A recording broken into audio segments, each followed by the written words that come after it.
Ladies and gentlemen, unfortunately, I have to inform you guys that yesterday, the Chicago Bears,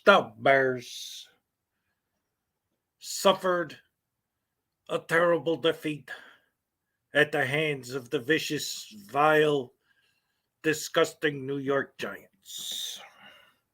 It was a terrible thing to see. One of the worst nightmares I've ever had. Cody Whitehair got his knee all busted up, and they had to take him out of the game. And then at the very last minute, there was a missed punt that led to the New York Giants getting the final possession, which, of course, all they did was eat the clock and take a couple knees. And so it is with a sad heart and an extreme emotional distress that I must inform you that once again, the Chicago Bears, did lose yesterday. But anyway, with that being said, I don't even have the energy after this crushing defeat to talk to you guys. So I'm gonna let Hezokuai take over. I'll see you guys next week. Hopefully, it'll be a victory Monday, and I'll be gone. I'll let Hezekiah take over. Hold on while I get him.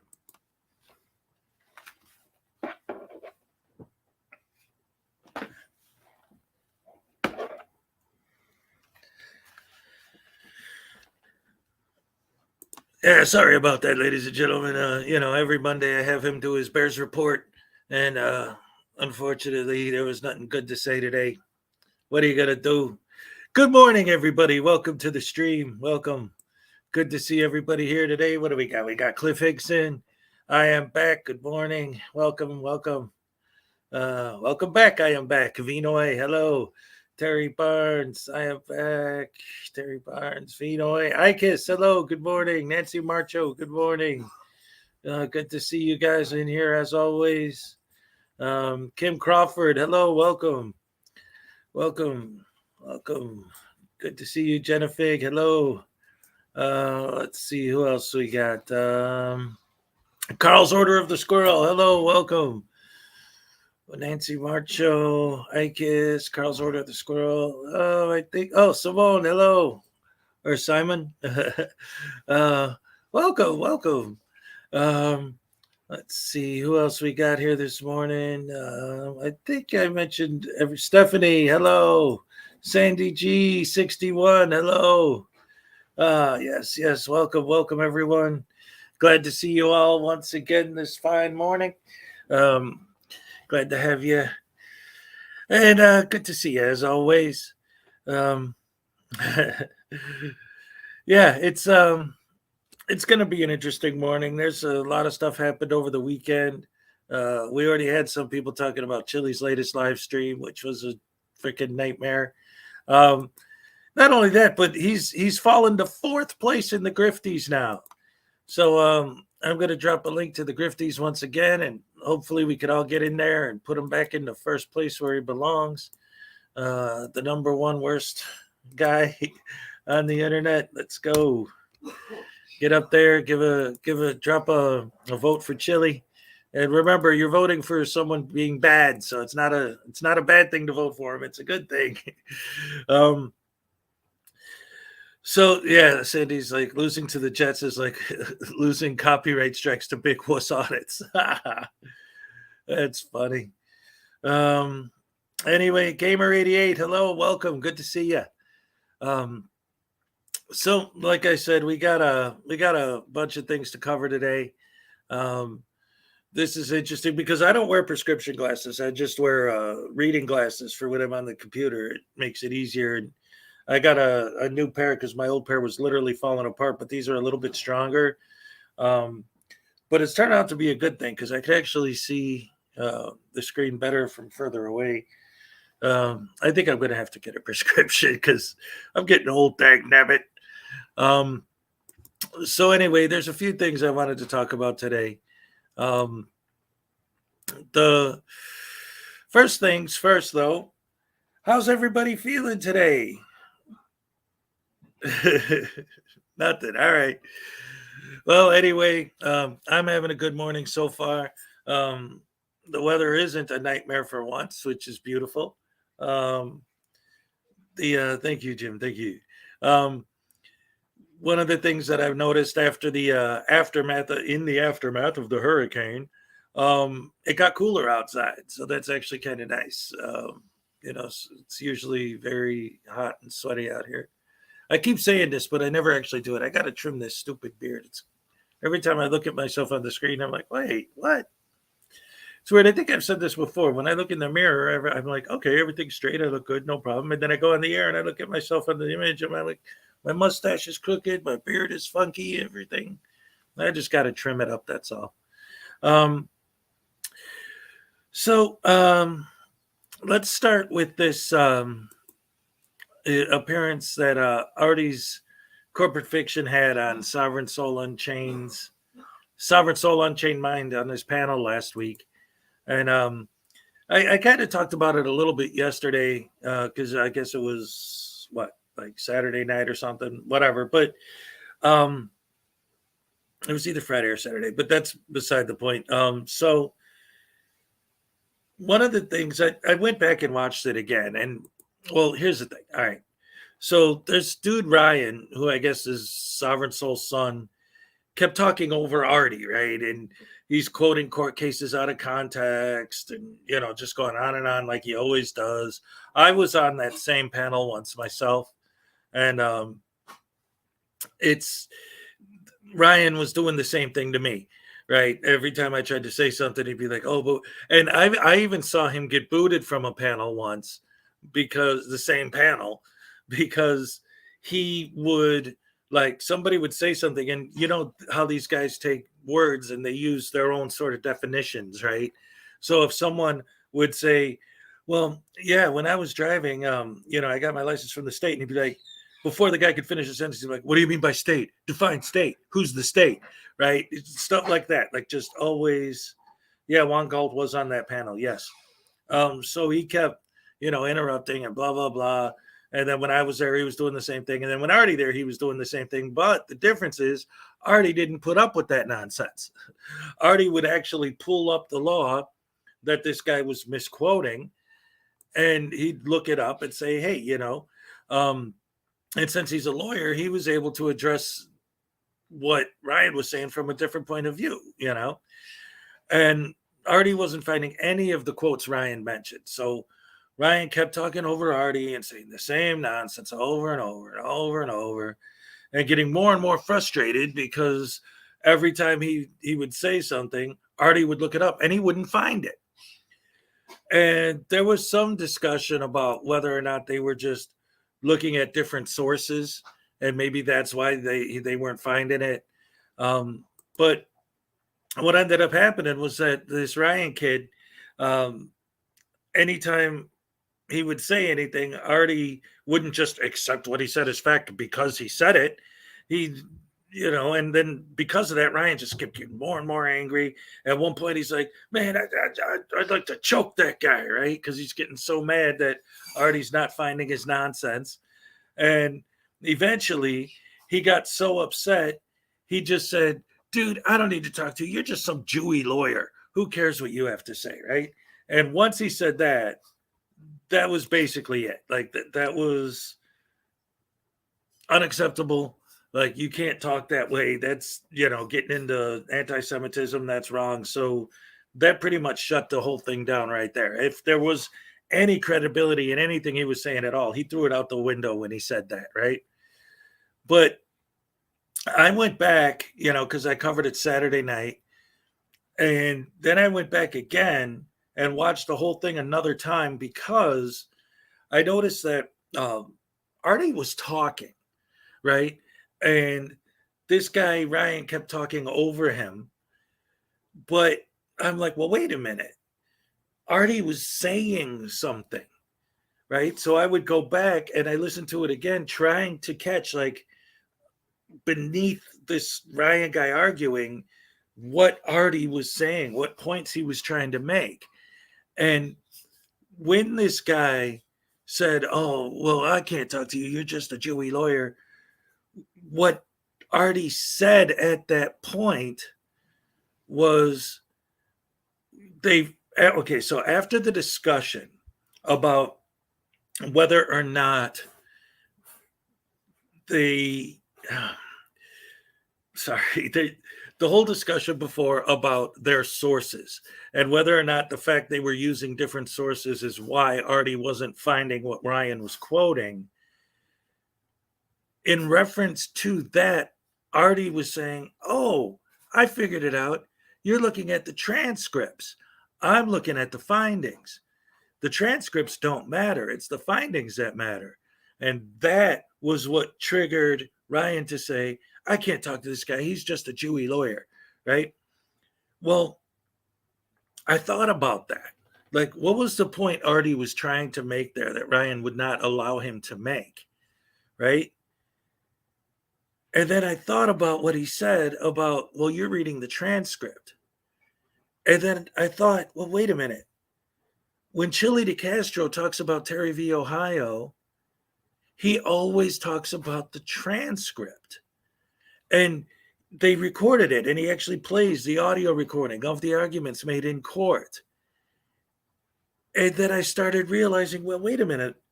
A lot of these guys read the laws that they quote from the transcripts of the case. So what's wrong with that? Well, think about it. When you're in court, the court reporter writes down everything that's said in the trial, and that becomes that they release that to the public. That's public knowledge, right? Anyone could get that information. Anyone could look up the transcripts.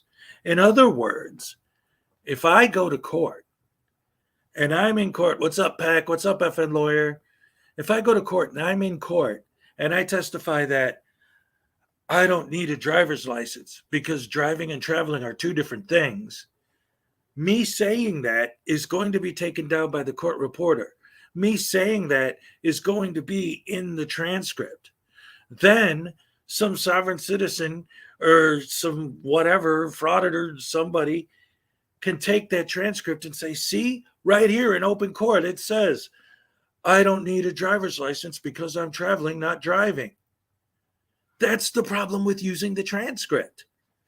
The transcript isn't the findings. It isn't the law.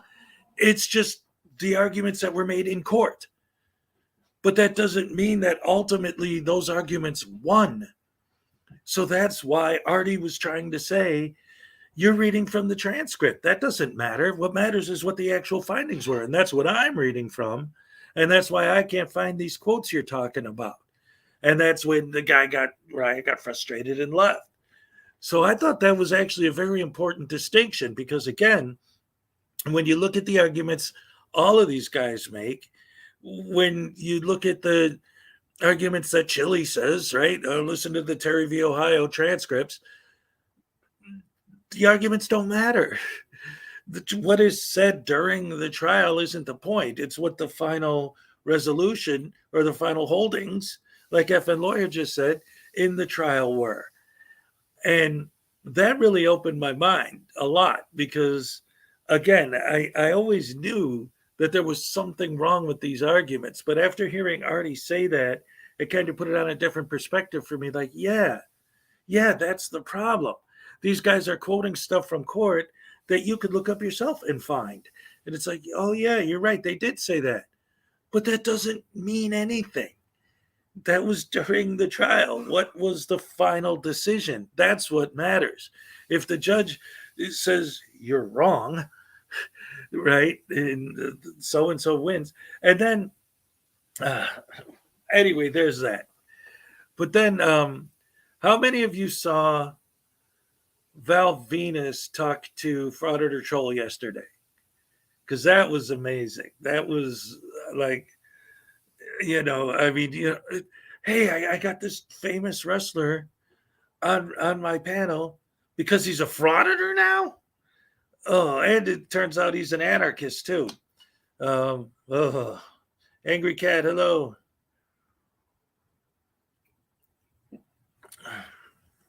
Angry Cat made a good point. They love to quote Supreme Court minority opinions, but they seem brilliant on the surface. But in the end, the minority opinion is the losing opinion. No, I didn't see that stream. Okay, that's good because I'm going to play a piece of it right now because I want you guys to listen closely to what Val Venus says here. It's funny because he's trying to make a point that the state and the government and the cops and all them are the bad guys.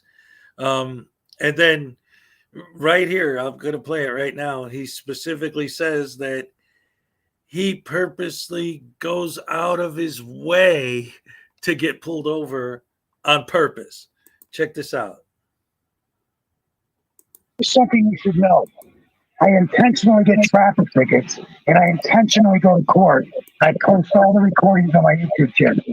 Really? You can listen to prosecutors and police officers using that exact same presentation of facts, trying to prove an obligation here. I'll give you an example. Canal County. I did an intentional rolling stop right in front of a cop, and sure enough, he gave me a ticket. We went to Pinal County Superior Court, or I'm sorry, Justice Court, and I kept pressing him to state on the record, am I obligated to obey the written instrument called traffic law or not? And for the first several times, he wouldn't answer the question. He just kept regurgitating, I pulled you over that night because you didn't bring your car to a full and complete stop. That wasn't my question. My question was, am I obligated to obey a written instrument called traffic law? So He's the on a treadmill. prosecutor He's in the gym working finally out. says, I'll answer that question. When you sign your driver's license, and he's looking me right in the eye too. When you sign your driver's license, you agree to abide by all traffic rules and obey Arizona police officers. So I just asked, you got to remember, whatever that human being presents as facts that would prove an obligation exists, it's got to hold up under scrutiny. And as you will hear for yourself with your own ears, it took me less than 30 seconds to destroy that narrative. So My question right back to him was, well, let me ask you a question. If I didn't have my driver's license, I didn't sign anything, could I go ahead and do rolling stops wherever I want? He said right away, you would get stopped. So the reality is, driver's license is not the facts you rely on.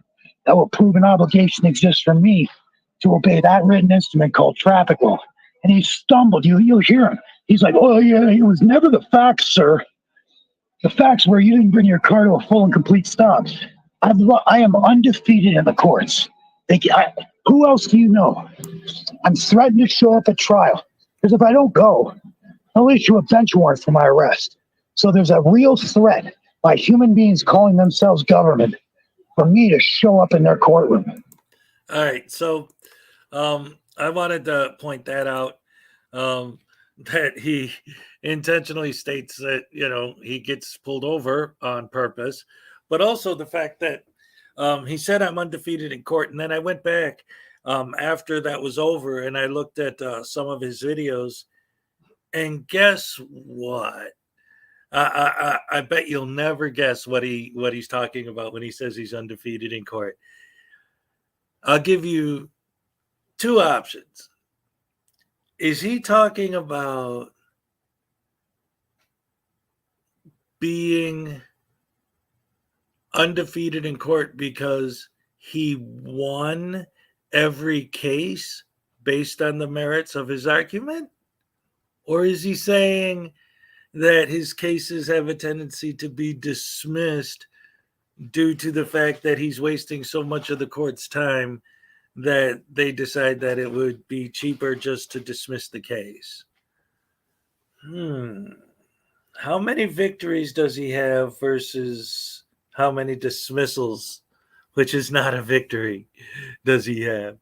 Guess which one it is. Guess. Go ahead. It's dismissals. Yeah. I looked back at his videos, and all of these court cases that he won are cases that were dismissed. So, as we all know, that's the standard practice, right? Just keep circle arguing the nonsense until it's not even worth it anymore. Billy Yank, the hell you say? Really? A frauditor who calls a dismissal a win? No, say it ain't so.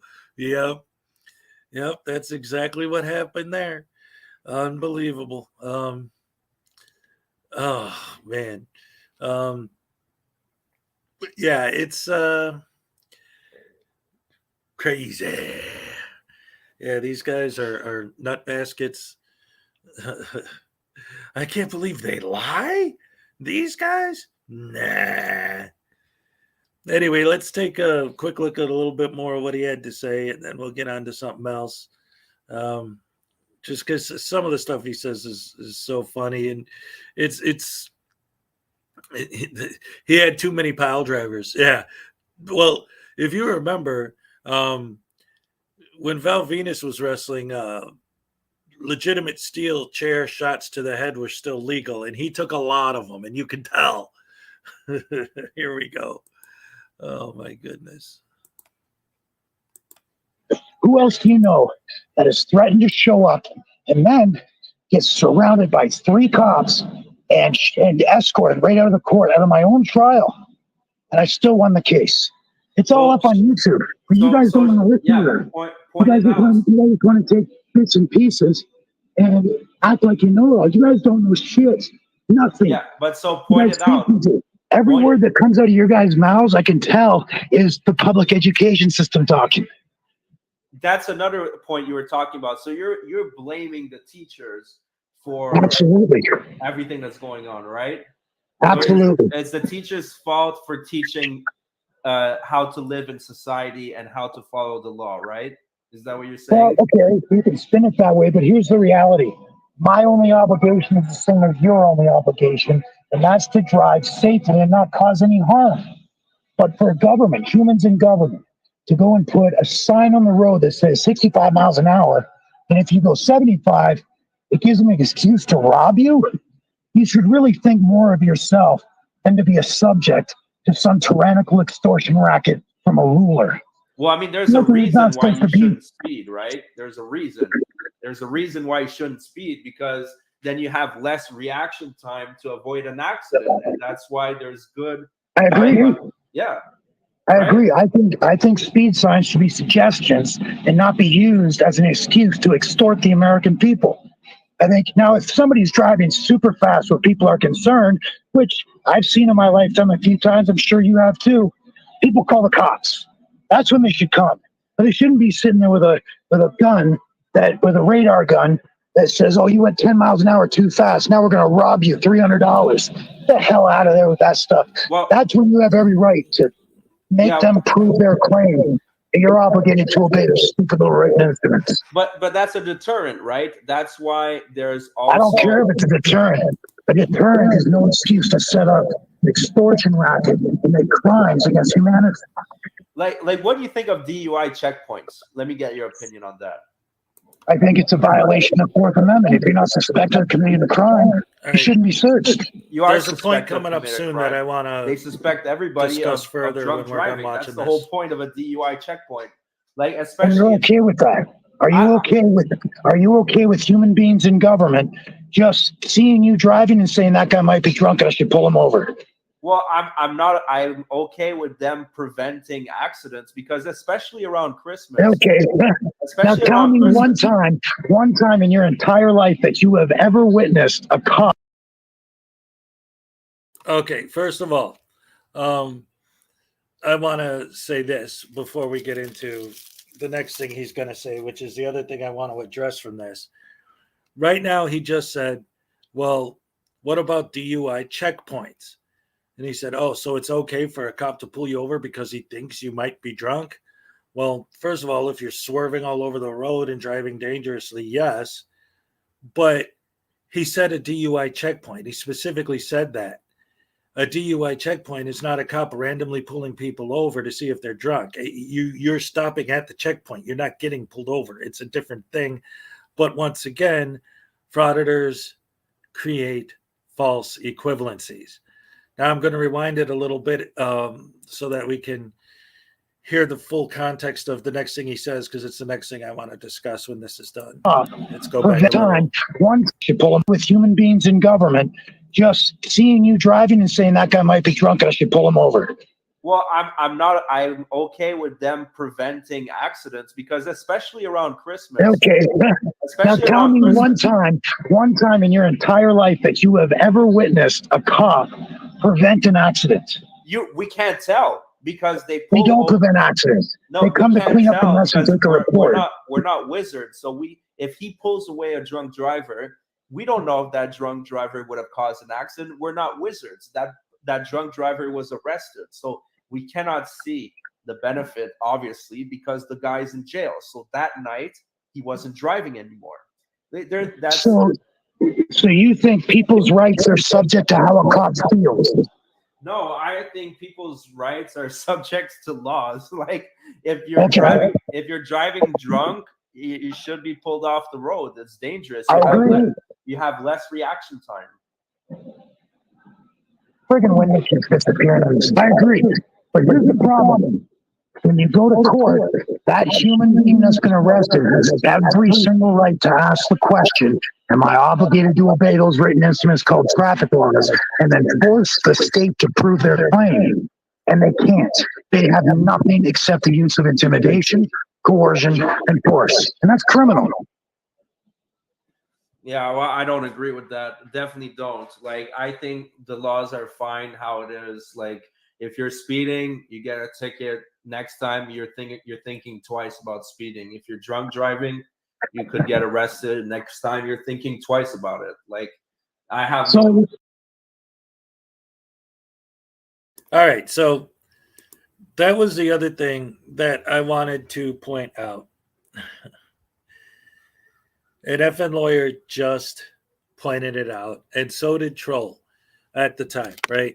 And this brings me back to a larger idea that we get from these guys a lot.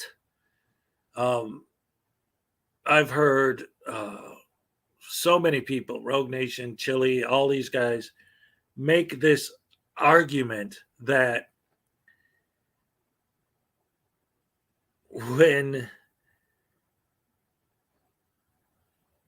they always say the police don't prevent crime, right? They always show up after the crime.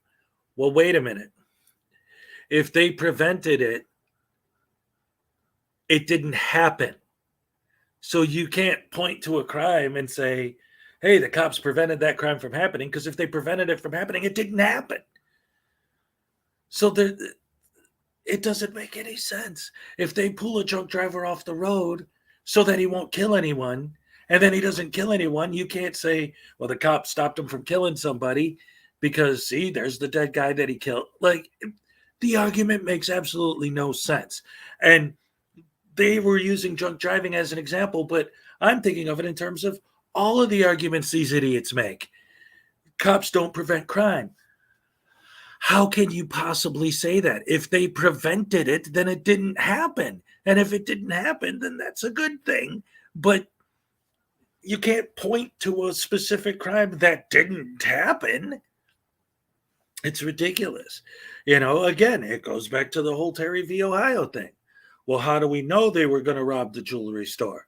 Well, what? The cops are supposed to sit there and watch them rob it and then do something? Now the people who own the jewelry store have to deal with the property damage from these guys breaking in? Like, it doesn't make sense. It doesn't hold up under scrutiny.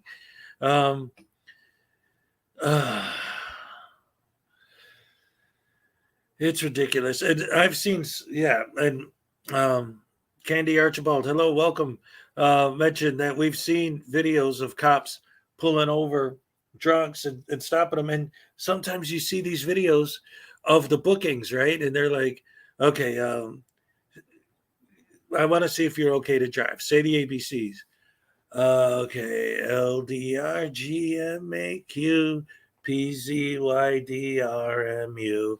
Like, what? You're going to jail, buddy. Bad stuff. So anyway, we got Salacious in the house, and I happen to have on deck 2 requests from Salacious, videos that he wanted me to check out. So we're going to go ahead and do that right now, since Salacious is here. And I haven't watched these yet. I wanted to, share a live reaction with all you guys. So it looks like these are from somebody who's auditing in Florida audits.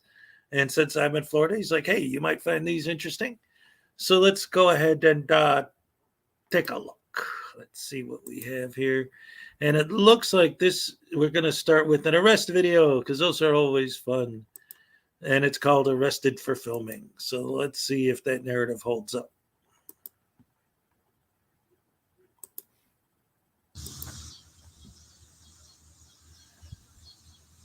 Yes, starting off with more riveting, newsworthy content. Yes. Hey, everybody.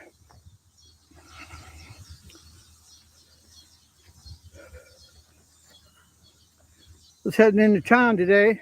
Well, just now to Ocala. and I can't even get down State what? Route 40. It seems to be a multiple car accident here Okay. on 40, right in front of Salt Springs Automotive.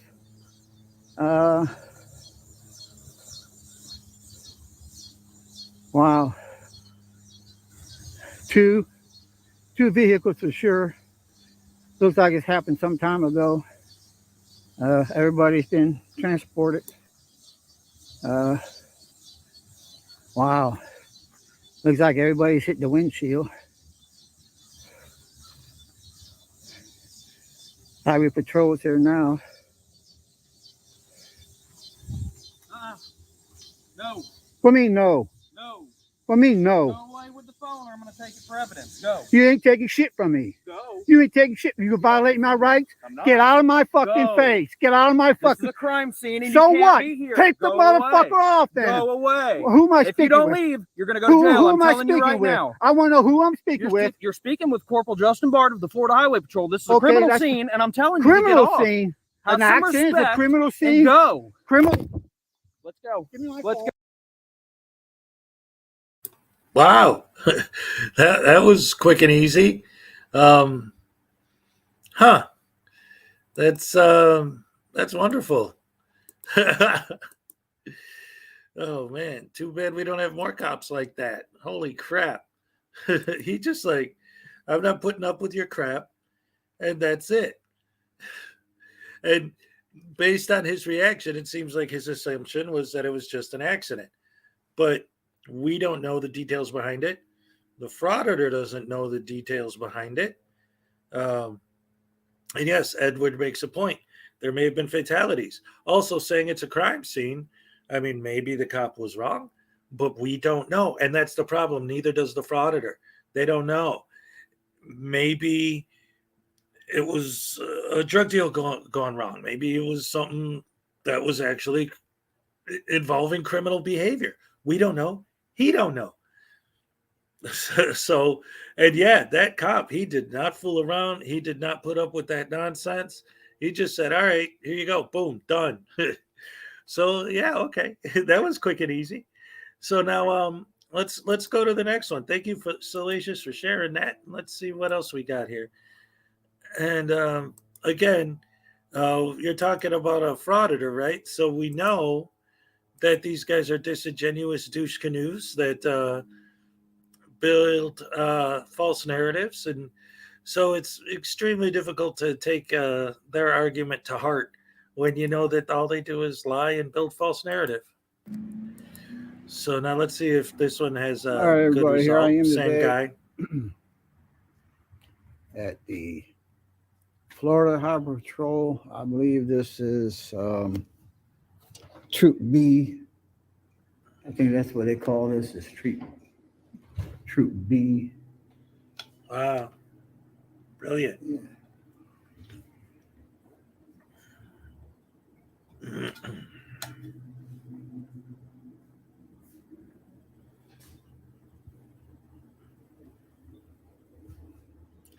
Okay.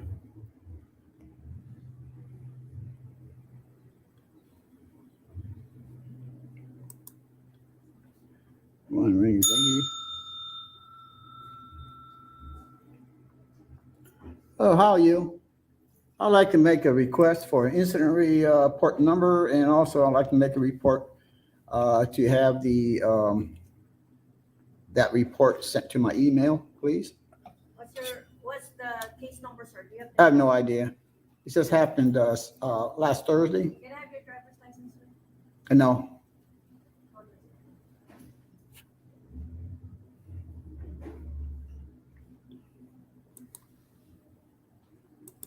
All right.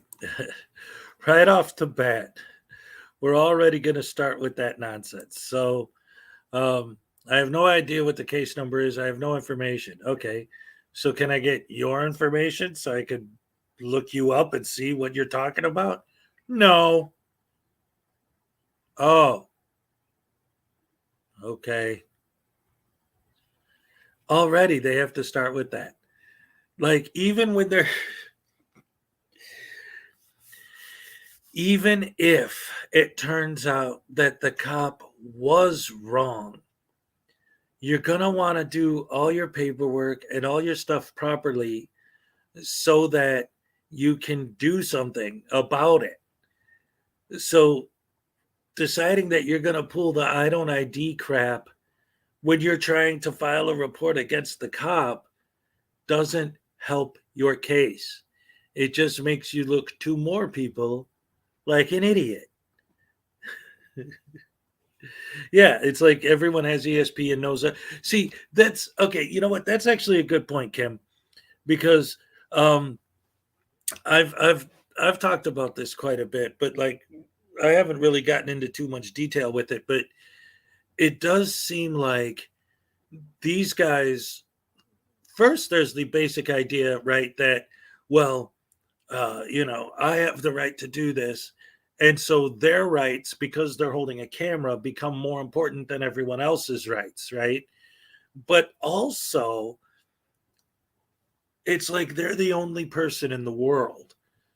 Like, if you're in an office and you're working and you got 600 different things you're trying to take care of, you need to drop everything you're doing and deal with me. It's the same thing when they audit cops.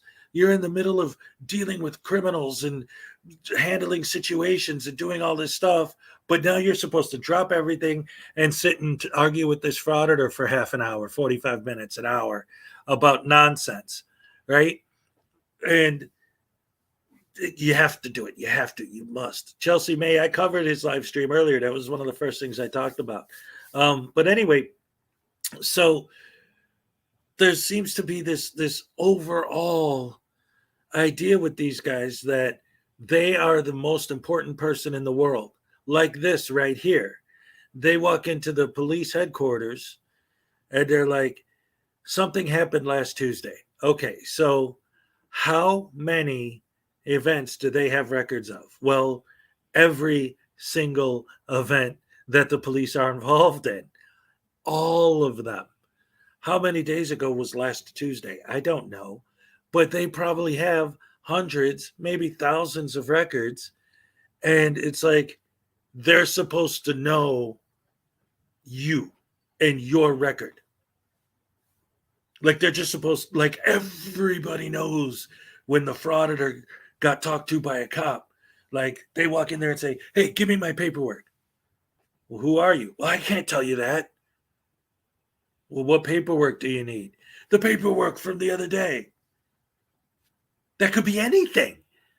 Like they just automatically assume that everybody is just like, oh my God, there was a guy with the camera. What are we going to do? What are we going to do? Oh, and everybody knows and they're all screwed and worried about it and scurrying around like rats trying to figure out how to handle because there was a guy with a camera.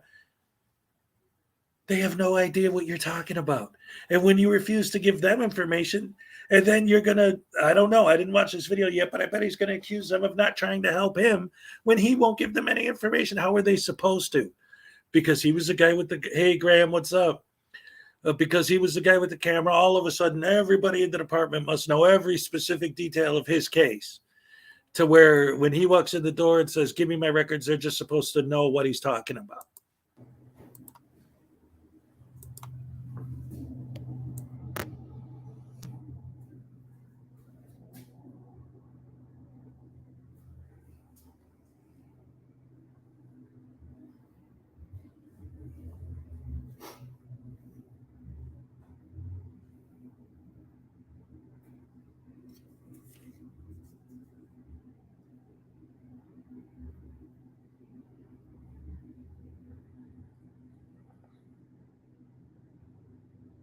Yeah, I imagine that'd be the difference. Yeah.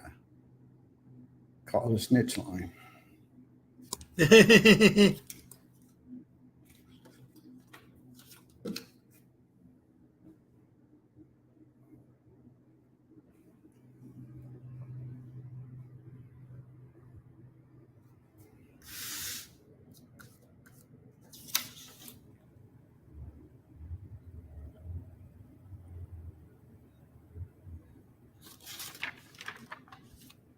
All right, so they're hiring.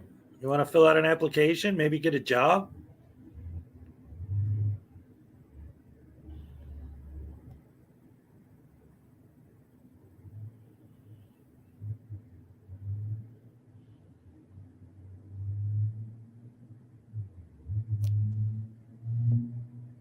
I guess that describes Hey, how much unclean money hands, what's up? the troopers can make violating your rights. Deb Beasley, I didn't say hello to you. Stephanie, hello.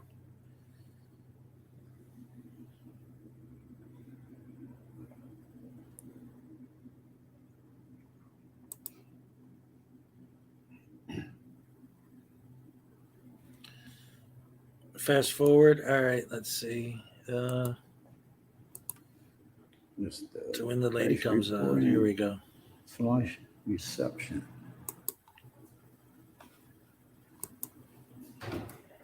Yes, sir. What can I do for you? I'm here to request a report, incident report number, and then a copy of the report, what the report states, Reference what? to arrest that was made last Thursday. We can't do that. The state attorney hasn't released any of that information. So you can go and talk to the state What are you attorney. speaking about? What do you mean, release what? The state attorney has not released their discovery yet. So if you would like to go and talk to the state Discovery, attorney. do you know what this is in reference to, ma'am? And who am I speaking with at first? Sir, you haven't provided me with any information. What incident are you talking about? Happened up on State Route 40 Okay, Thursday, the okay, fatality, okay, yeah. And the arrest that was made of an individual okay. exercising his First Amendment rights. So there was a fatality. You need to talk to the state attorney reference that case. Can I have the incident number, please? No, you may not. Again, You no, can talk why is that? To the state attorney's office. I can't get an reference. incident number. It is all public record, but you can get from. That's right. Right, so you can go ahead and look online and find it. I'm not gonna go online and look at it. Go ahead. That is your right to do that. It's not Any right. other information regarding that arrest needs to be directed towards the state attorney's office. I've never heard of such thing. Why can't you take that information? If you would like to go to the state attorney's office to request. No, I come here to get a copy of it. Cannot get a copy of it. State attorney has not released that information yet. So Okay, go to I the can state's instant attorney's office and get Well, I it. can request, know what I'm talking about when I go there, or you gonna violate my rights, not give me that information. It's public information once again. Sir, you can go to the state attorney's office and direct. And who am I your speaking to? questions, You never did sir. identify You can see yourself. my name tag. Oh, you say that to the judge when you're in court? Oh, here's my name. But you haven't I'm identified asking. yourself, then you're inside of a. I don't need to give you my information. Okay. I don't have to give you. You Well, mine do is- though. Mine's publicly You take displayed. an oath. Mine's publicly displayed on my chest. Yeah, That's what you tell the judge in the courtroom. He says, identify No. yourself. Oh, it's right here, Your Honor. because their name's on the Do docket. you want me to point to it for you? Is that what you tell the judge? That is my name. Is that what you tell the judge in court? This argument It's your is policy so to identify lame. your- Okay. I can't believe I have to go over this again, but these idiots always do this with the name and badge number nonsense. All right. Policies regarding name and badge number exist because there are a such thing as people who impersonate police officers. So you're required to identify yourself as an officer, right? Like being in the the building where the cops hang out and a cop coming from the back is clearly a legitimate officer, and their identification is right there, and you can see their badge and their name, and they're obviously a legit cop because she's there. Like, why would the fake cop hang out in a police station or whatever? And on top of that, she told him exactly where to go to get his information. So instead of saying, okay, thank you for your help, ma'am, and then going to the state attorney's office and requesting his information properly, unlike he did here, where he walks in the door, doesn't tell them anything, and refuses to ID so they could look up his case, they don't know what the heck he's talking about. And if it was from, he said last Tuesday or whatever, then, you know, those cases haven't been released to us from the state's attorney yet. So you have to go directly to the state's attorney instead of saying, okay, and go in there. Now he's going to start arguing about name and badge number nonsense. She answered your question. Audit passed. Leave. Go to the state's attorney's office and get your information properly. Nah, I'm not going to do that because I'm a frauditor. Yay.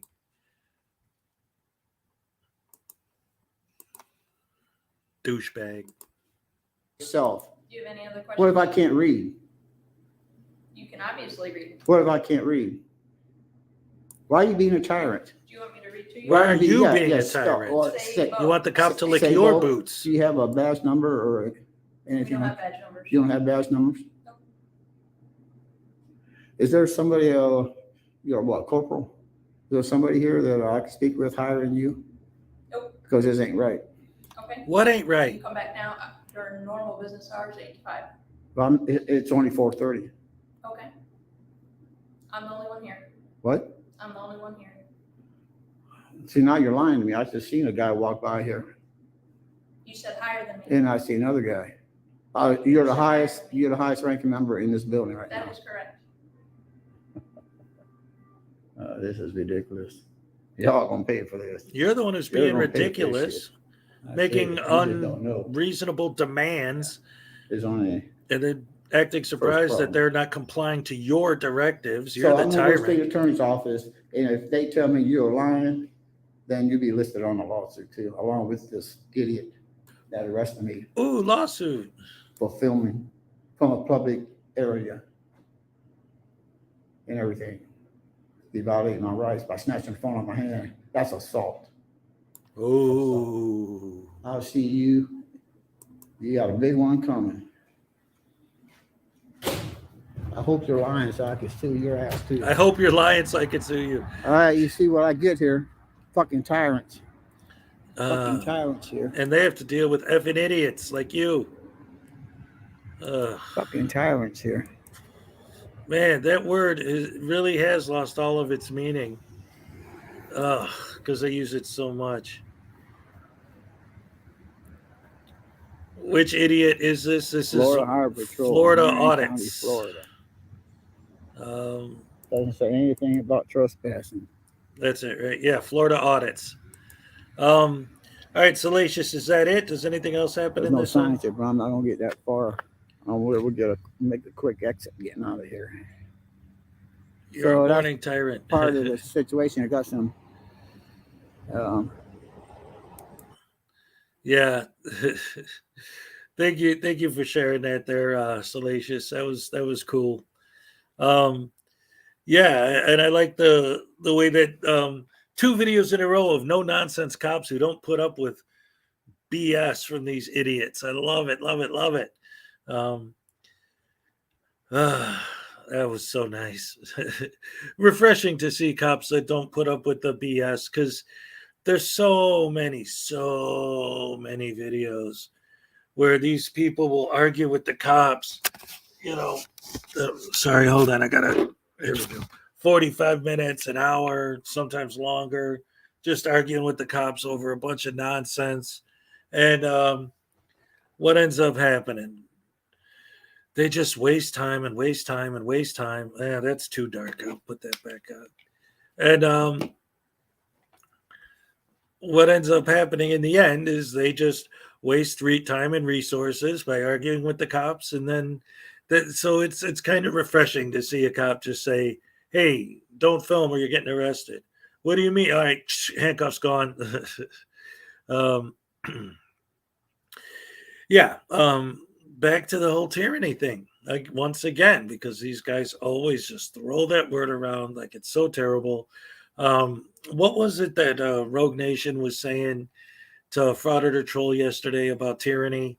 I remember he said something about it. Like, Troll asked him, like, well, so how do you define a tyrant? And oh man, I have it here, but I don't have that particular quote pulled up. I was in the Valvinus part. But he said something about what they mean by it. And it's just, it's such nonsense, man. Like, you can't, and these people, all of these people love to do this. You can't decide on the definition of a word. Like, I can't decide that chair means the thing that you drink your coffee out of. Like, you can't just change the definition of words at your whim for no reason. But that's exactly what happens, right? The definition of the word tyrant to them is anyone who's wearing a cop uniform, basically.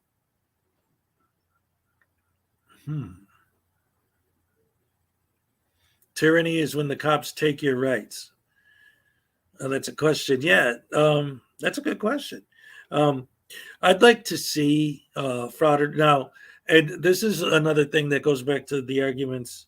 Have I seen videos from Big West? Oh yeah, I covered him at length on my Saturday night stream, and I think last Friday I covered him too. He came up real fast, and he's already been arrested at least twice that I know of, or at least twice that I've seen videos of the arrests.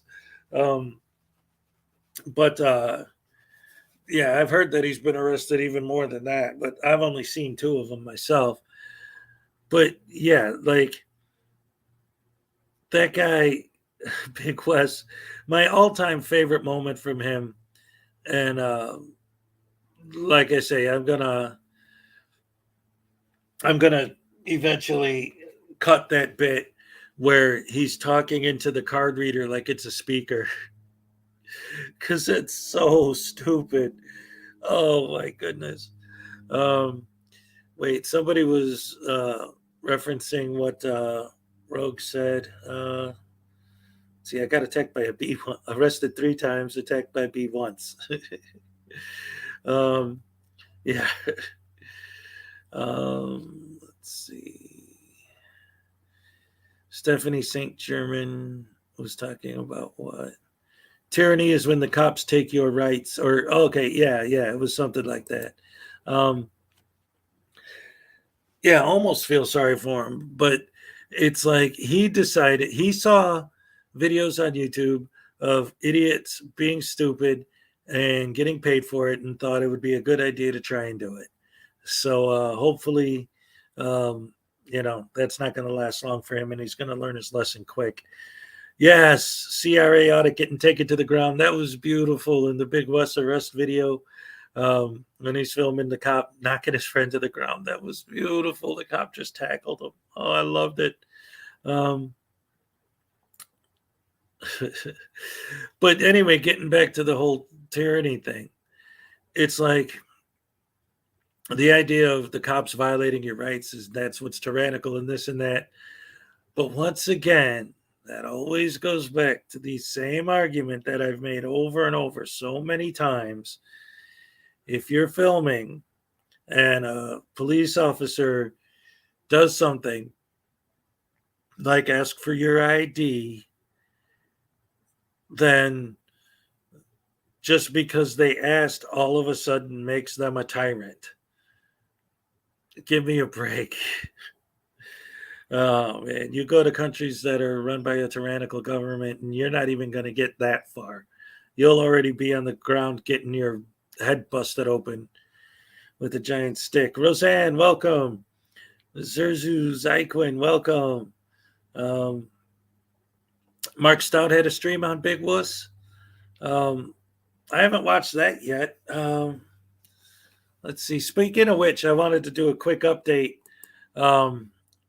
This just, I don't know why that reminded me of this, because it has nothing to do with Big Wuss, but Chile's fallen all the way down to 4th place. Come on, guys. Let's get them back up there. Here's the link to the Grifties to vote for Chile and put him back on top where he belongs, winning the award for the biggest douche in douchebag history, which is basically it. Oh boy, that's horrible stuff. Let's see, what did Mark Stout have to say about this? I'll or see, now I'm thinking about the Val Venus debate with Frauditor Troll again. Let's see. Also, just so you guys know, I've been working on it. I might start it either tomorrow or the next day, but I'm editing together a new intro for the Halloween season with like spooky music and some scary images. Like, well, I'm not going to give everything away right now, but it's going to be fun. Chili was big mad last night. Oh, yeah. He was crazy. Let's see. Chili is getting old and monotonous. Yeah.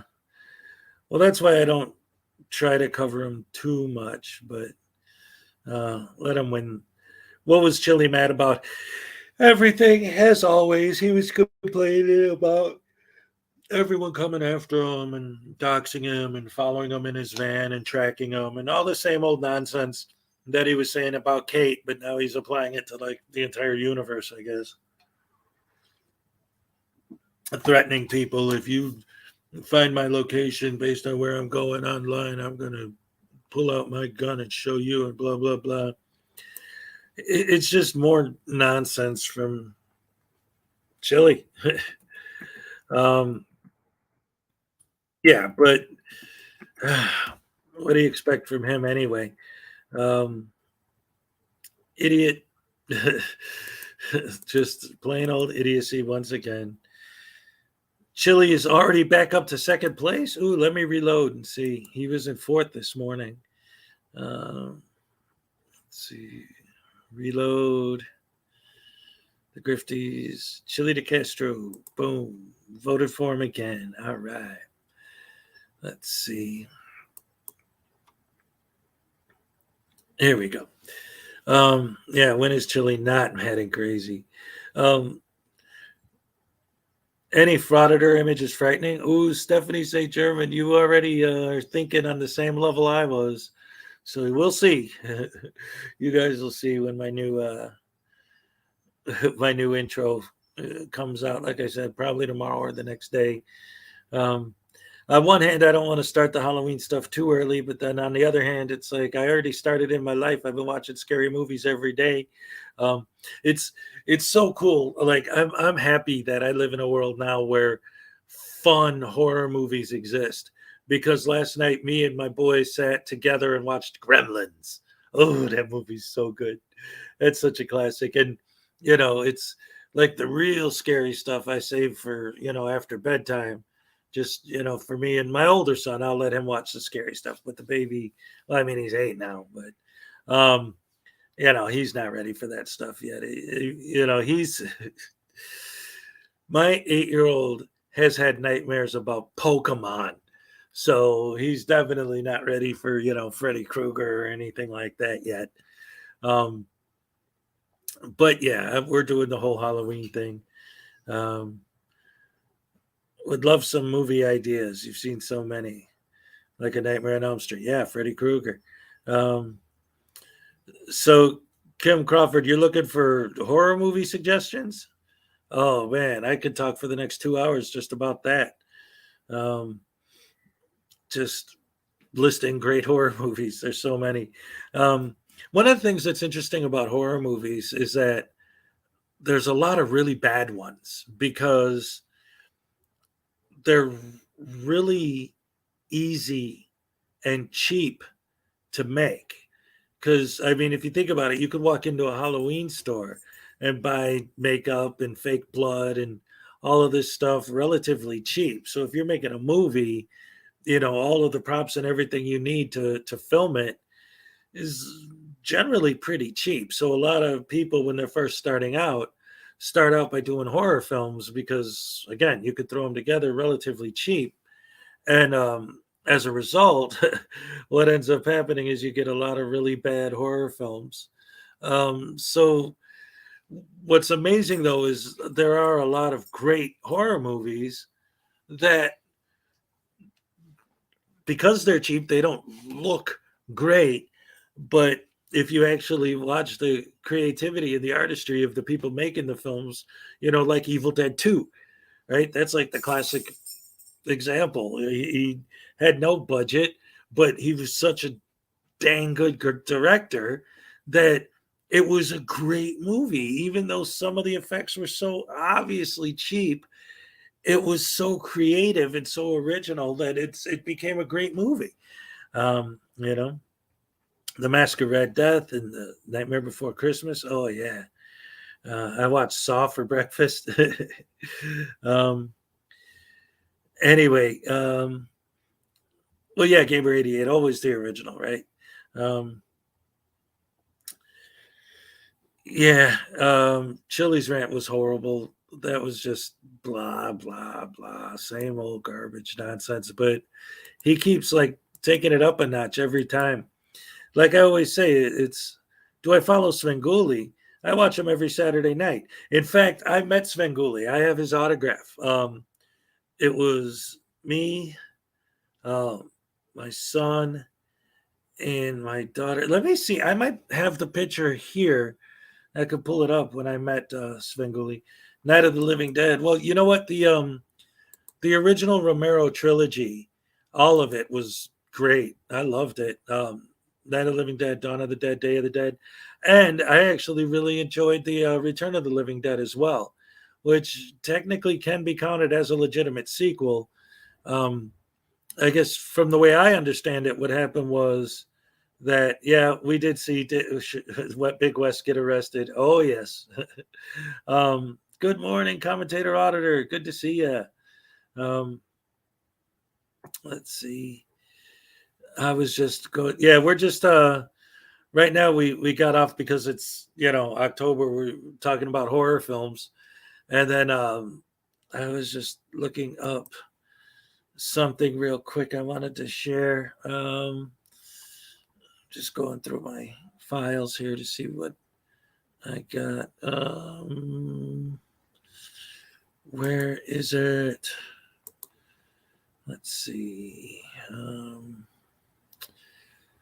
Where's my list here of photos? Come on. No, I'm not trying to find other people's stuff. I'm trying to find my stuff. Let's see. Blah, blah, blah. Nonsense. Crap. Garbage. What is it? Oh, never mind. Here we go. No. Dag nabbit sauce. This shouldn't be so hard. See, there's a little known horror movie from 87 called The Dead of Winter. It'll give you nightmares. Ooh. Salem is a horror show this time of year. I could imagine. I love good, scary movies. Stop copying your stuff. What? Who's copying what stuff? They had a Svengoolie documentary. I didn't know he was the son of the original Svengoolie. All right, he's not literally. The show was called The Son of Svengoolie. So there was Svengoolie, and then there was Rich Coase, who started a show called Son of Svengoolie, and then eventually the original Svengoolie gave him the rights to, take over the mantle as Svengoolie. But he's not literally his son. Copyright against yourself, right? Yeah, I don't want to do that. How do I get to... see, I never do this stuff. I'm looking at my Facebook, but I never go on Facebook. So I don't actually know where to look to see my pictures. Because I know I have a picture on here of, oh wait, here we go. Let's see.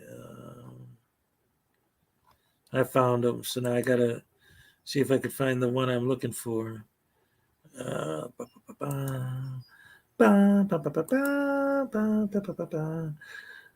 Oh, this is completely different than what we're talking about, but I was actually looking for this the other day.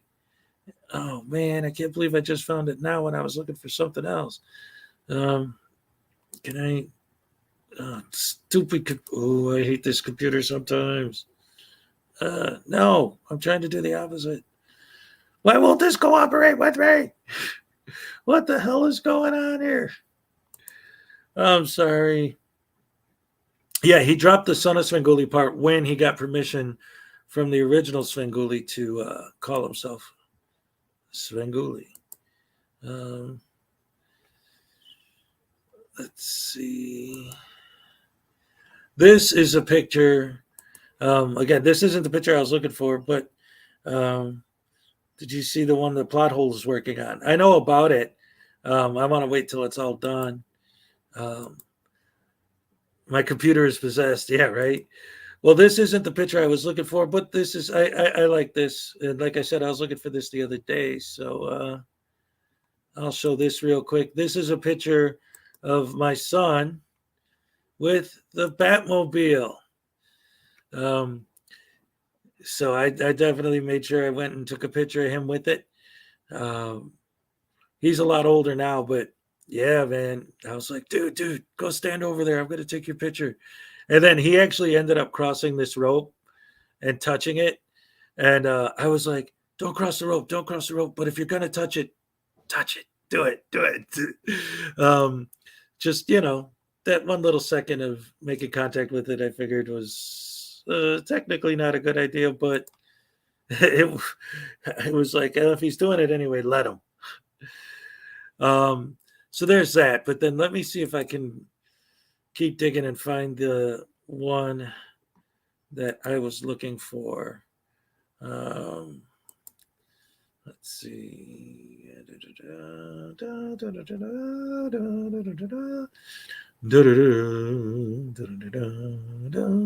Looking and searching, digging and waiting to find out what's going on.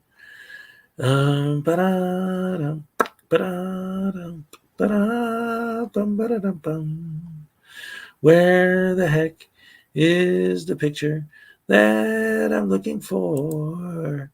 I found it. Check this out. This is fantastical, wonderful, and great. All right. So, ladies and gentlemen, presenting me, my daughter, and my son with Svengoolie. And look at me, I'm wearing my Bob Marley t-shirt. And there's my daughter, and there's my oldest son, and there's Svengoolie. Yep, we met him. Got a picture with him. We got his autograph, and yeah, so that was a lot of fun, man. And it was at a comic shop. What happened was we were driving down the street, just on our way to Grandma's house, and there's a tiny little comic shop on the corner. And as we drove past it, they had a sign out front said, "Today only, meet Svengoolie." And I literally whoa, wait a minute, what? So I turned around, pulled into the parking lot of the comic shop, and got in line to go meet Svengoolie. It was just the last minute out of nowhere thing. And it just, that's it. It happened, and it was great. So yeah, there I am with the Svenster, Rich Coes. And the signed picture I have is, in Wisconsin right now, but I have it laminated. It's, to us from Rich Coes, Svengoolie. So that was great. It was fun. And there was a flyer that I picked up while I was there with the date and all that on that. Again, I don't have that with me right now. But yeah, so that was that. That was very cool. And it turns out that Sven is actually a really funny guy. Like, he's genuinely funny. Just talking to him was fun. And, again, it turned out that he's a great guy. And what happened was at that time specifically, because my son was younger, out of everyone in the photo, I'm the happiest looking one. Yep. But he, my son was kind of nervous, right? Because, this is a guy that he's seen on TV. Now, all of a sudden, he's seeing him in person. So he was kind of nervous and didn't say anything the whole time. And Svengoolie was so nice and so friendly and so funny. And as we were walking away, it was almost like a scene from a movie. Like my son realized, like, this is it. This is probably the last chance I'm ever going to have to actually talk to Svengoolie. So he turns around and points at Sven and says, "Hey, when are you going to show Creature from the Black Lagoon?" Because he was little and he didn't know how to say it yet. So, "When are you going to show Creature from the Black Lagoon?" And Svengoolie's like, "What?" And I'm like, "Creature from the Black Lagoon's his favorite scary movie." And Sven's like, "Oh, actually, we're showing it in a couple months. We're going to show all 3 of them in order. It's going to be great." So that was how the whole thing ended. And that was great. So let me take a second. Now, what I'm going to do right now, real quick, because I have to take a quick little potty break. So I still have, here, I got something up here that I could play for a couple minutes while I'm taking care of business. Let's see. Any one of my old videos that one of you guys, anybody have any requests, something they'd like to see again? Or now that's a real man child. Hell yeah. Hey man, I enjoy myself. I have fun. Ain't nothing wrong with that. The Hitcher with Rutger Hauer. Yeah. All right, you primitive screwheads, listen up. I got the boomstick. Oh, that's good stuff. Good stuff. Any movie with Vincent Price is good. Yeah. Let's see. The Black Mirror. My mirror's all black. Don't go in the bathroom with me. Or you. I'll put a knife right in you. I'm warning you. That's a song by the Misfits. Called Horror Business. One of my parodies. All right, I'll put on one of my old parody videos, and I'll let that play for a minute while I go take care of my bathroom business I need to take care of. Let's see here. Oh, you know what? Since we're talking about scary movies and stuff, I have the video I posted last Halloween. So, and actually I posted it on October 1st. So here, this is perfect time to play it. So let me go ahead and put that on. This was the video I made for last Halloween. Let me get this up here. That's perfect. I didn't even think about it. Let's see. Share screen. Yeah.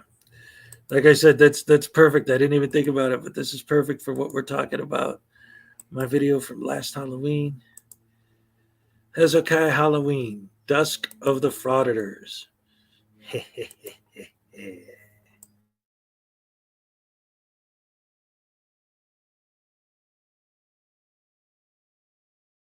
Post-apocalyptic reality where none can leave their home safely.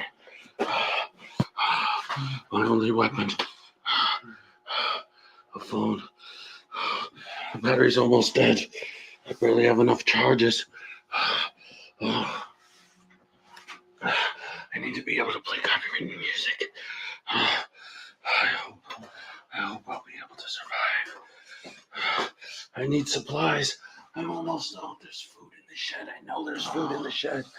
I have to go. Oh, I have to go. Please.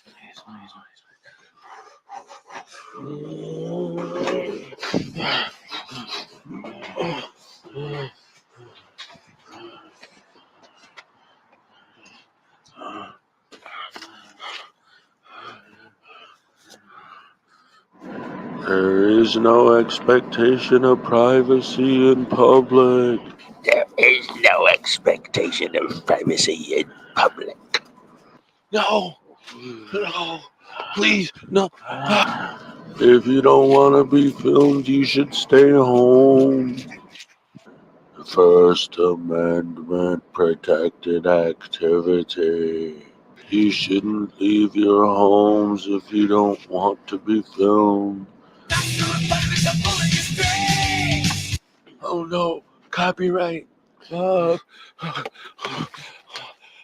that'll buy me a few seconds. Gotta get in this shit. Come on. Oh, come on.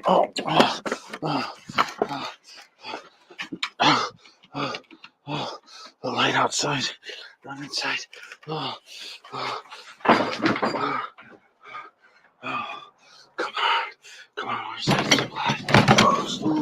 Just leave your There's no expectation of privacy in public.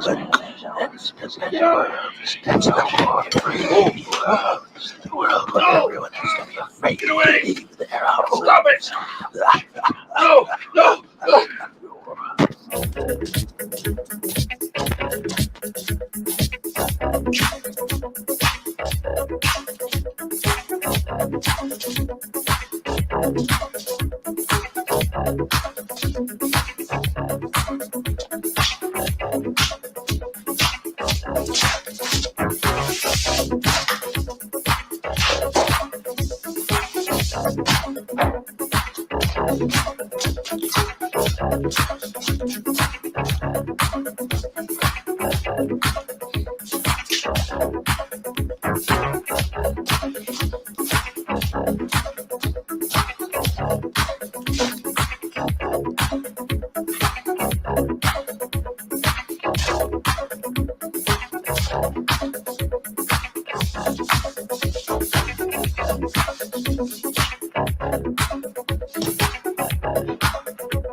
All right.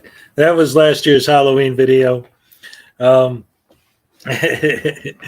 Yes, indeedy weedy. That actually took a lot of work. And somebody mentioned that my voice sounding like the Emperor. The problem with that is that I actually had a cold when I was filming that. And so my throat was all hoarse. So I cannot do that. I've tried to recreate that voice, but I can't do it. I was only able to do it because I was sick at the time. Michael Jackson got nothing on Hez. That's right, baby. That's right. I used to have the entire dance memorized. Hez dancing is the scariest thing we've seen. Yes. I don't know if you guys noticed. It was subtle, but I did it on purpose. I was wearing the gold chain and the hat sideways, and I was holding my phone in one hand, and I had a a ladle in the other that was supposed to be a reference to Whisk Boy and his whisk. I had the ladle. He has the whisk, and that was what I was going for anyway. Yeah. So that was all intentional. The idea being like the zombies turned Michael into a zombie and he danced. The frauditors turned me into a frauditor and I danced. So that's that.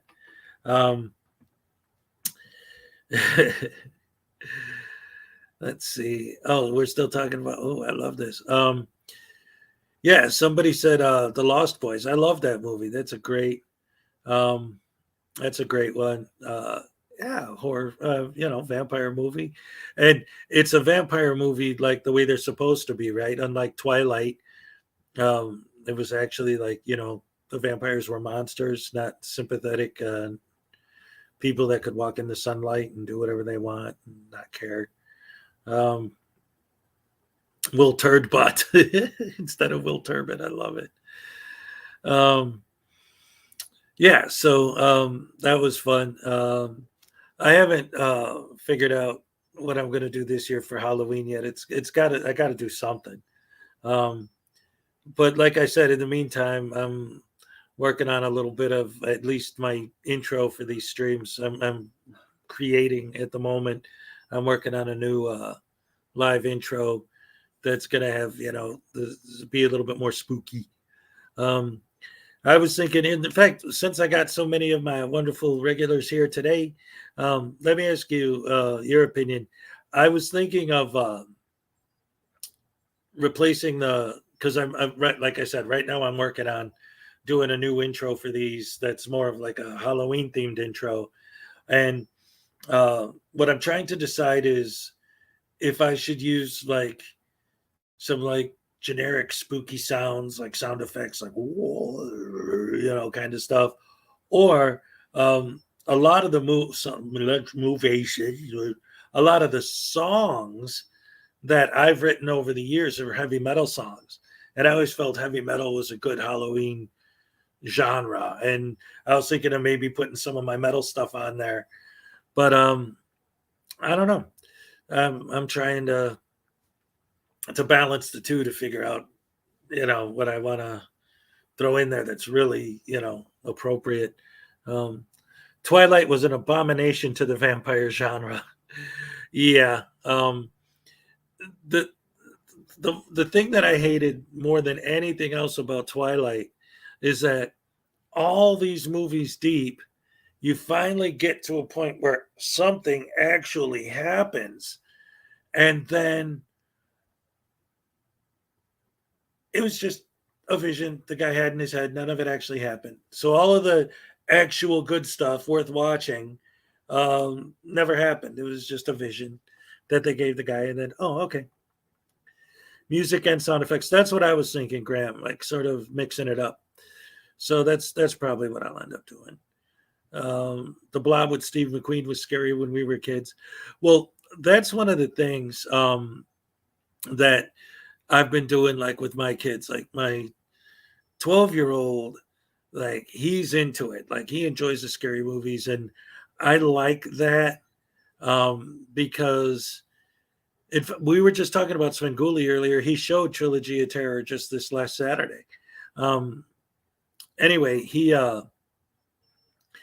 at the perfect age, I think, because when you watch the old horror films, especially the old black and white ones and stuff, Frankenstein, Dracula, the Wolfman, the Mummy, you got to be a little bit younger to because if you're older and you've never seen it before and you watch it, it might not be scary at all. It's just an old movie. So like when they're still young enough to where it'll actually give them a little bit of that fright, that's good.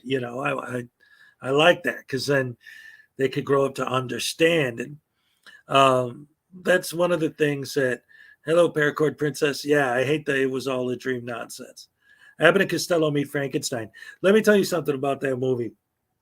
What's awesome about Abbott and Costello Meet Frankenstein is that even though it's a straight up comedy, if you watch all of the original Universal horror films in order with that one as the last one, it actually maintains the storyline. Like there's a canon in there, and that's the movie that wraps it all up. So that actually counts to me. Even though it's a comedy, it's legit. You got Bella coming back as Dracula. You got the monster isn't Boris, but it's the actor who had been playing the monster in so many movies at that point that he was legit. And then, of course, Lon Chaney Jr. back as the Wolfman. It all ties together. Then I think in that one it was Vincent Price as the Invisible Man, I think, and Abbott and Costello. But yeah, that stuff was great, man. Yeah, the Blob scared the crap out of me when I was a kid. Help me. We just watched Good Morning, Scott. Good to see you. Big Rest is going fast because it's being promoted by older creators so they can make money off them. Yeah, that Big West Audits is such adult on so many different levels. It's kind of insane that the entire auditing community has embraced him so, because he's such a great example of how stupid these people are. Plan 9 from Outer Space, vampires and aliens. Oh, yes. And,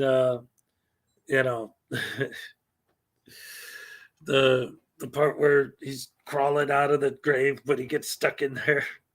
Or when the cops are knocking over the tombstones. Oh, man. Plan 9 is the narration of Vincent Price, Bela Lugosi wandering around in his cape for no apparent reason. I've started the process to remove inappropriate signs from the front of my local police station. Oh, that's great. And that's the thing too, right? Like, okay, so many of their debates are so lame. Um, yes, yes, he was Edward. Yeah, Bella Lugosi was. Woo. Um, let's see. See if I could put Vincent Price's laugh from Thriller in my opening thing. That would be cool. Bella Lugosi, yeah. I loved Plan 9 from Outer Space. That movie was Soylent Green. Yeah, that's a great one. Um, there's a lot of stuff that isn't even necessarily considered horror, but it's still scary, you know. I think Big Wuss's growth is coming from us. He got covered by every anti-frauditor channel over the weekend. Um, yeah, um, there's a couple different things with him, but again, the fact that he's got the support from the auditing community almost immediately, and I think that's at this point another big part of the problem, right? Is because as soon as somebody goes out and starts auditing, all of the auditors are all over it to get them the support and everything. Oh man, lame. I did watch Nosferatu. That was pretty interesting. Okay, so this is interesting because Joshua Lee brought up the movie Nosferatu. So within the last few years, there have been these movies. First of all, there was The Witch, and then The Lighthouse. Were both written and directed by the same guy. And to me, I love those movies. Some of them are kind of weird. Absolutely. But they're good.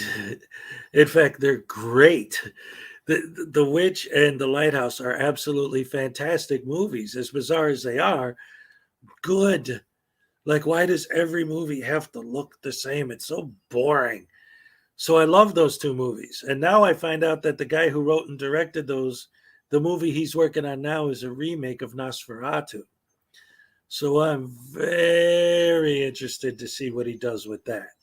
Because he knows how to build that same kind of gothic early horror mood in his films, especially The Lighthouse, but even The Witch. It just has that creepy feeling to it, the way it's shot and everything. I love it. So I'm looking forward to that. Bruce Campbell is great. I got the boomstick. You found me beautiful once. Well, you got real ugly. Let's go. And watching his Bruce Campbell had this really cool idea. And if you do this, it actually works out perfect. And it was Bruce Campbell who brought this up. So if you take the original Evil Dead and play it through up into the part where Ash first gets hit by the whatever it is, right? The demonic force that's going through the woods. And then right at that moment, cut to the scene in Evil Dead 2 where the force pushes him into the puddle and possesses him for a second until the sun comes out. And then watch part 2 from there. It flows perfect and it makes perfect sense. Instead of having two movies where the sequel kind of retcons the original a little bit. And how about a horror movie where a female is the monster? Well, that would be besides Bride of Frankenstein. Well, that would be Exorcist, right? No, that movie didn't make any money. Never heard of that one.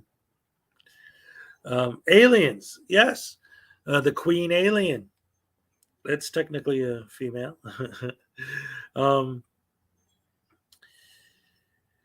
But anyway, this is Man, this is cool. Aliens is a great movie. The original Alien is more of a horror film, though. Alien's more of a sci-fi action movie, but that's a whole nother thing. That's like, people arguing whether Jaws is a horror film. When it first came out, it scared the crap out of everybody. I know that.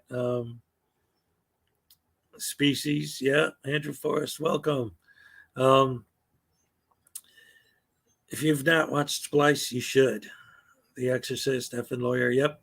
Yeah, it's so many great ones, man. This is what we're doing right now.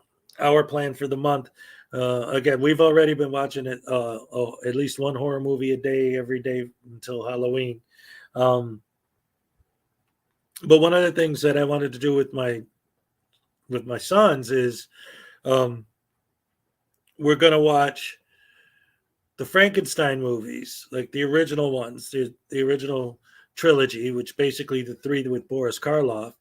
And then we're going to go back and we're going to watch Young Frankenstein, so that my son will actually get all the jokes. And we're also, obviously, we always watch The Thing every Halloween. We'll probably go back and watch, Dracula and the Wolfman, all three of the original Creature from the Black Lagoon. Let's see. We've been watching. We just did the Trilogy of Terror because that was on Svengoolie on Saturday night, so that was fun. Creep Show. I think my older son's ready for Creep Show. That's a good one. George Romero and Stephen King working together. Come on. How could you go wrong?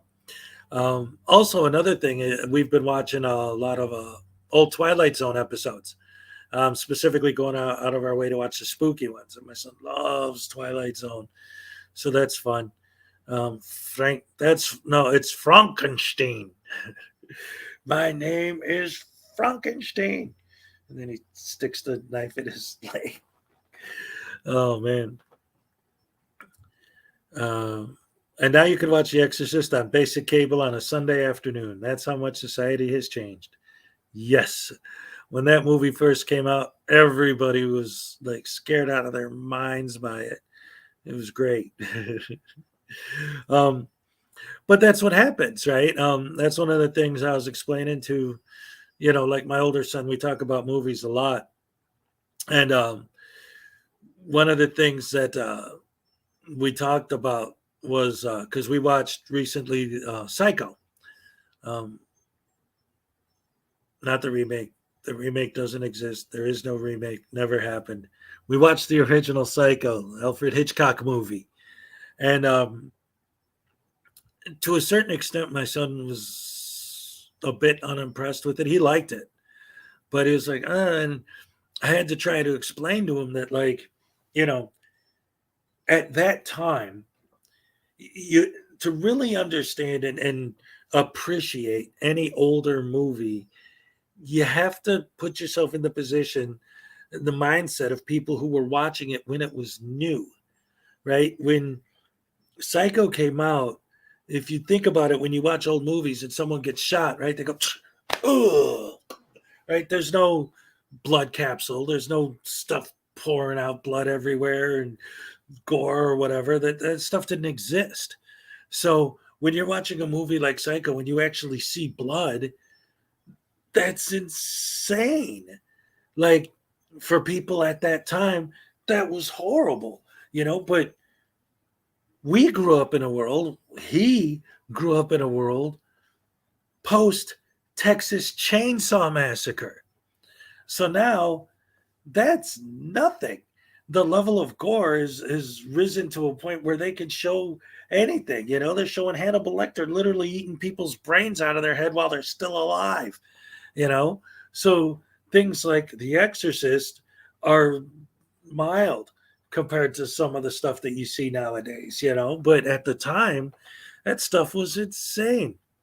F and Lawyer mentioned The Birds, and also the fact that they used practical effects back then is so important and makes such a huge difference. In The Birds, the seagulls were tied to her by strings. So it wasn't CGI birds pecking at her. It was real birds actually pecking at her. And she couldn't, oh man. Oh, roll in the hay. Um, Kids might not understand the deeper psychosis within psycho.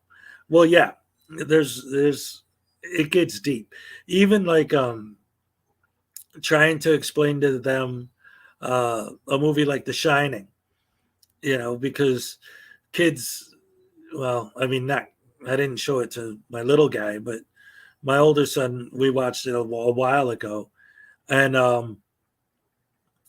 like one of the things that I had to like explain to him, and now he gets it more and more, is that when the kid's riding his tricycle through the hall and he sees two little girls standing there, it's like, what's so scary about two little girls? Like, they're just two little girls. Well, what's scary is that there's no one else in the hotel. They know for a fact that there's no one else in the hotel, and yet there they are standing in front of them. Like,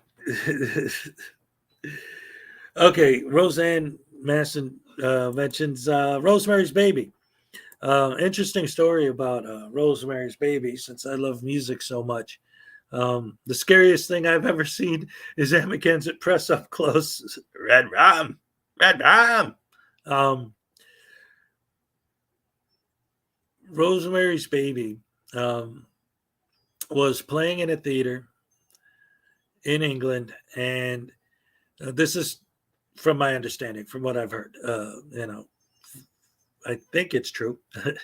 I like to think it's true if it's not. But what I heard is that Rosemary's Baby was playing in a theater, and there was a big, long line of people to get in. And a local blues act called Black Sabbath was in the process of trying to figure out where they wanted to go with their sound and what kind of thing they wanted to do.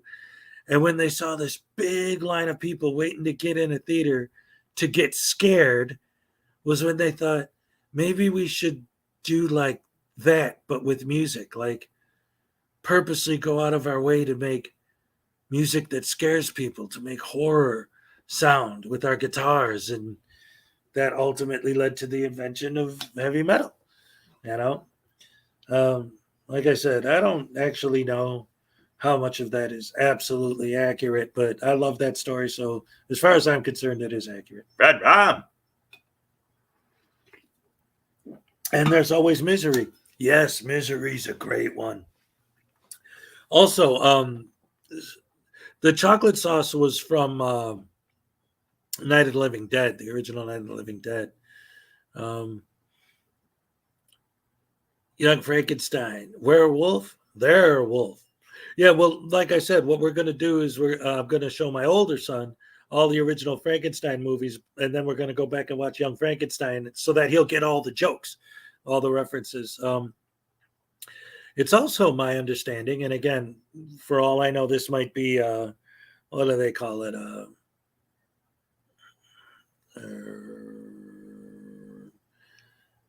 Dagnabbit, when people believe in something that's not, it's whatever.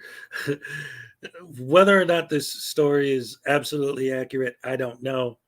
But it was my understanding that when they filmed Young Frankenstein, and Mel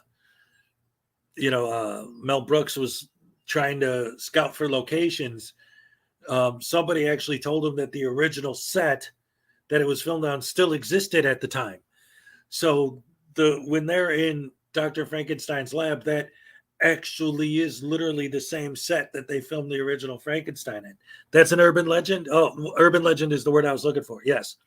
Whether or not that's an urban myth, I don't know, but that is what I heard about that as well. I've seen Black Sabbath with Dio, never saw him with Ozzy. I saw him with Ozzy like 4 or 5 times. It's very interesting. nowadays, when you see an Ozzy Osbourne concert, I mean, now I don't know. I saw him back in the '90s, but it is interesting because he'd come out on stage and it'd be like, man, this guy doesn't even know where he's at. But as soon as the music starts and he starts singing, he just falls right back into it, man. He's a professional.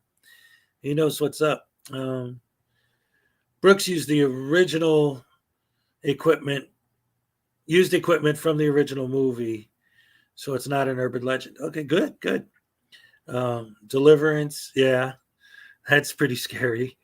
Yeah, there are a lot of movies that aren't necessarily horror movies that work that way. Ooh, you got to see Randy Rhoads before he died. That's awesome. That is awesome. American Werewolf in London, yes. Squeal like a pig, boy.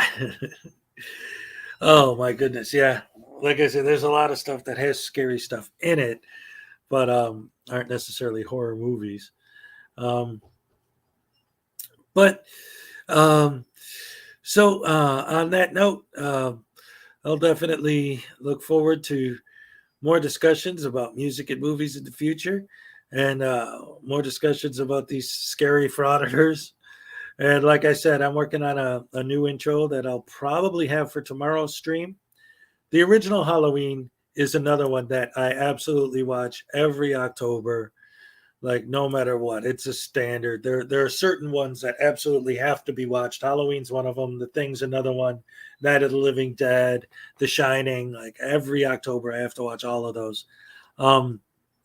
Here's another one that's good to watch with the little ones because it's not necessarily inappropriate. And I don't know how many people have ever even heard of it, but there was a guy named Frank Capra, and he made what many people consider the ultimate Christmas movie called It's a Wonderful Life. Well, he also made his attempt at the ultimate Halloween movie called Arsenic and Old Lace. And yes, The Thing's another one I watch every Halloween season. Every October, we watch The Thing for sure. Never miss it. Anyway, so again, it's called Arsenic and Old Lace. It's got Cary Grant. It's a fun movie, man. It's a fun movie. And it's a comedy and it's slapstick and it's all this wonderful, goofy stuff going on. But if you actually pay attention to what's going on in the movie, it's about two old ladies who murder lonely old men and bury them in their basement. So definitely worth checking out. If you've never heard of Arsenic and Old Lace, definitely check it out. It's a great film. One of my favorites. And again, you can watch it with the kids. As horrible as the subject matter is, it's old school. They weren't allowed to show crazy stuff back then, and they don't. I've never heard of it. Yeah, see, that's the thing. Arsenic and Old Lace is, like I said, it's a Frank Capra classic. Cary Grant is the star. It's a great movie. Peter Lorre's in it. It's fantastic. I love that movie, and we're going to watch that too. Sandy G61 said this. Now, the only problem I have with that is that as far as, me getting together with the kids and watching horror movies and doing the whole Halloween thing, what you have to understand about me and my children is that we have seen almost every Godzilla movie many, many, many times. We watch Godzilla movies all the time. That's a big thing with us.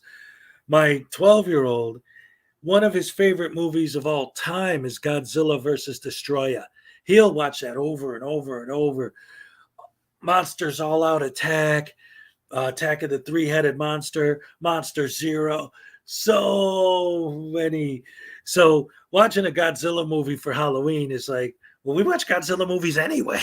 And there's now I think it's up to like 36, 35 Godzilla movies. So there's plenty. And we want, that's not even just a Halloween thing. We watch Godzilla all the time. Demon Seed, yeah. Um, Deliverance. But anyway, so the original Nightmare on Elm Street. Yep. Um, One of the things that I like about older horror movies is that the violence is implied. You know what, Effing Lawyer? And that's a good point. I mean, it's kind of a different thing, but it's the same basic idea. If you guys remember when, and it's not a horror movie, but it's the same idea. When Reservoir Dogs first came out, everyone was flipping out about the insane, intense violence and viciousness of the scene where Mr. Blonde cuts the cop's ear off. But when you watch the movie, the camera pans away and you never actually see it happen. The violence is implied, and that made people more freaked out than if he would have showed it, probably did. That's great stuff. Um, so, on that note, it's been about 2 hours. I got to start getting everything ready for my kids going to school and, taking care of business, getting back into the week. So I'm going to log off soon. I want to leave you with my recommendation to check out Arsenic and Old Lace if you didn't see it. Graham, it's Gojira is Japanese for Godzilla, and there's actually a heavy metal band called Gojira, which I think is great. Yes, Andrew Forrest. That's what I was just saying. Gojira, Gojira. Yeah, it's fun stuff. All right. So thank you guys all for coming out. Always love to see you guys in here every morning. I'll be back tomorrow. And in the meantime, here's my Elvis Stone. Oh, yeah, yeah, I'm all shook up.